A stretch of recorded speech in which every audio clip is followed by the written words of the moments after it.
Hello everyone, সকলোকে স্বাগতম জনাইছো অন্যটা মিনি ফ্লগলৈ। কাপোৰ কিনি বজাৰ কৰি ইমান যে ভাল পাওঁ, কিন্তু যেতিয়া বস্তুটো চেঞ্জ কৰিবলৈ হয় ইমান যে এলাহ পাওঁ নহয়। প্ৰবিতলৈ পেন এটা আনিছিলো, সেইটো পেন ডাঙৰ হ'ল, এতিয়া চেঞ্জ কৰিবলৈ এলাহ কৰি থাকোতে ইমান যে দিন পাৰ হৈ গ'ল, এতিয়া যাবলৈ ভয় লাগিছে নহয়। কাপোৰৰ দোকানীজনে কিজানি গালিয়ে দিয়ে। মানুহ লগত নগলে যে বজাৰ কৰিবলৈ ইমান দিগদাৰ হয়।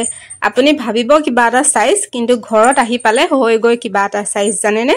আৰু মই যে বিৰাট চকু বলিয়া, জানেনে? কৰবাত যদি কিবা এটা ভাল লগা বস্তু দেখিলো, সেইটো নিকিনালৈকে মানে মোৰ শান্তিয়ে নালাগে। এতিয়া এয়া চাওকচোন, চেন্ডেলযোৰ দেখি ইমান ধুনীয়া লাগিলে, ভাবিলো জিলমিললৈকে লৈ যাওঁ, সেই বুলি আনিলো। কিন্তু ঘৰত আহি পাওঁতে সেই বেয়া পোৱা কামটোকে আকৌ হ'ল, জানেনে? জিলমিললৈ চেন্ডেলযোৰ সৰুহে হ'ল, তাত আকৌ দেখি ডাঙৰ লাগিছিলে। ঘৰত যেতিয়া পিন্ধাই চাইছোহি তেতিয়া আকৌ ছুটিহে হৈছে।